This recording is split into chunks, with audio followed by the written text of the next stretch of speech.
د شهید دکتور محمد عاطف رحمه الله ژوند ته لنډه کتنه زوکړه او لومړنۍ زده کړې. دکتور شهید محمد عاطف رحمه الله د هیواد هغه مشهوره څیره ده چې د ګران هیواد په شمال تخار ولایت کې زیږیدلی و. هغه خپلې لومړنۍ زده کړې په خپله سیمه کې ترلاسه کړلې او د ثور د اومې کودتا څخه وروسته دیني زده کړو ته مخه کړله. نوموړي د تخار او کندوز ولایت په سنتي مدارسو کې د اسلامي علومو زده کړې ته دوام ورکړ. شهید دکتور عاطف رحمه الله کلونه وړاندې د یو بریالي استاد په توګه د هیواد په مشهورو پوهنتونونو کې د علم او د ولسونو خدمت ته ملا تړلې وه او د خپلو ټولو علمي او دعوتي فعالیتونو ترڅنګ خپلو زده کړو ته د دکتورا تر کچې پورې ادامه ورکړله. د شهید دکتور عاطف پوهنیز شخصیت استاد عاطف د علم او پوهې تحقیق، تدریس، اداري، دعوت، کلتور، سیاست او د ټولنیزو خدماتونو په ډګرونو کې پیژندل شوې څیره وه چې د دې ټولو ترڅنګ ښه ویان هم و چې په خپل رسا غږ او خوږه ژبه به یې د ټولو پام د ځان په لوري راجلبوه.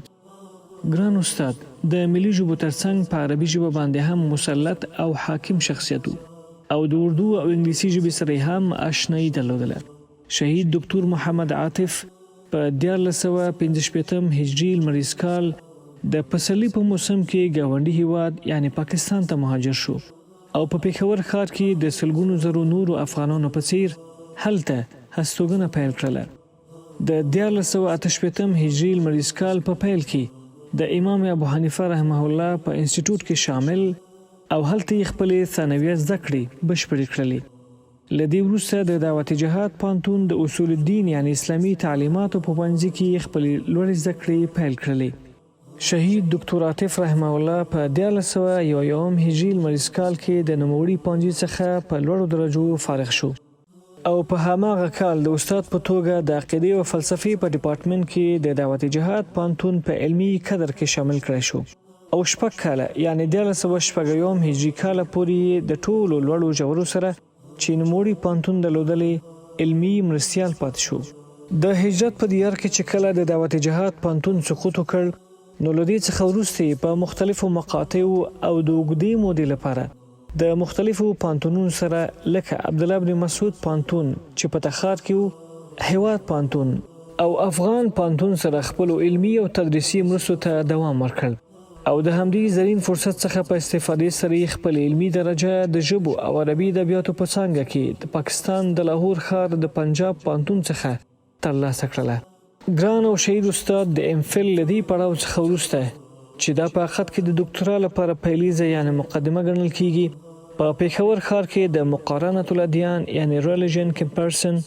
یا هم په ساده اصطلاح د دینونو ترمنځ د پرتلې په څانګه کې خپلو زده کړو ته ادامه ورکړله او د خپل تحصیل په دوران کې د افغانستان د اسلامي فرهنګي مرکز د اداري مسؤلیت هم په غاړه درلود. البته په پاکستان کې د مهاجرو افغانانو لپاره دغه فرهنګي مرکز مسؤلیت د 1481 هجري لمریز کال څخه تر 1483 هجري لمریز کال پورې د په غاړه و. په افغانستان کې د سیاسي او نظامی تحولاتو او کابل ته د زیات شمیر کډوالو له راګرځېدلو څخه وروسته د هیواد یو لړدرمنو او اصیلو بچیانو د جمعیت اصلاح په نامه یو بنسټ رامنځته کړ. دغه نخبه شخصیت د دې جمعیت د مؤسسینو د شورا له لوري کابل ته راوغوښتل شو او هغه د جمعیت اصلاح افغانستان د ریاست دنده په غاړه واخیستله چې د ژوند تر پای او تر هغې لحظې پورې چې د ذلیل دښمن له لوري په شهادت رسول کیږي دا ستر مسؤلیت یې په خورا رښتینې توګه پر مخ یوړ. د جمعیت اصلاح د مرکزي شورا د رئیس په توګه شهید استاد دکتور محمد عاطف د اوږدې مودې لپاره په کندوز ولایت کې د سلام پوهنتون د څانګې د رئیس او همدارس په هیواد کې د جمعیت اصلاح افغانستان د شمال ختیځ زون د مسؤل په توګه د پوهنې او دعوت د خپراوي او د طاغوت د پلویانو سره د مبارزې په لاره کې نه ستړې کېدونکې هلې ځلې ترسره کړلې او په زرګونو زره ځوانان د کندوز او تخار او دې ولایتونو ته په څیرمو سیمو کې د استاد له پوهې څخه برخمن شول.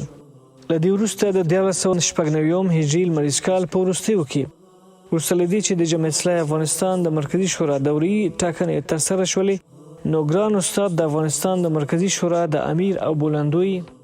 یعنی رئیس په توګه وګمارل شو او د علم او دعوت لپاره دغه دروند مسؤلیت د هغه پر اوږو بار شو شهید ډاکټر محمد عاطف د افغانستان د مرکزی شورا د رئیس په توګه خپل د دروند مسولیت د شهادت تر دمه په بشپړ اخلاص، امانتداري، سرښندنې،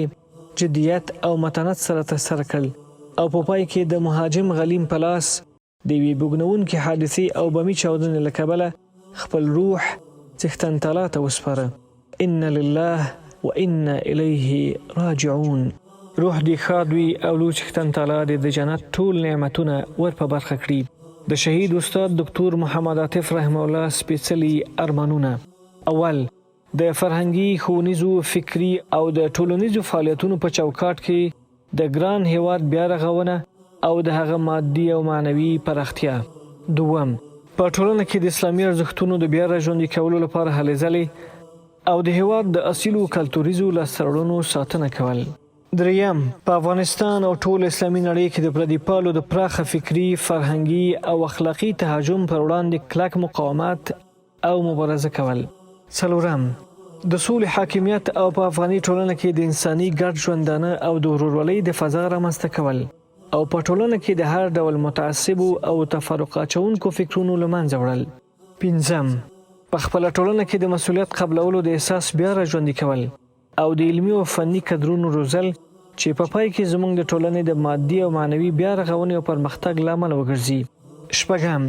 د اسلامي جهان بینۍ پر اساس په هیواد کې د ځوان نسل، ورونو او خویندو فکري روزنه او پالنه ترسره کول.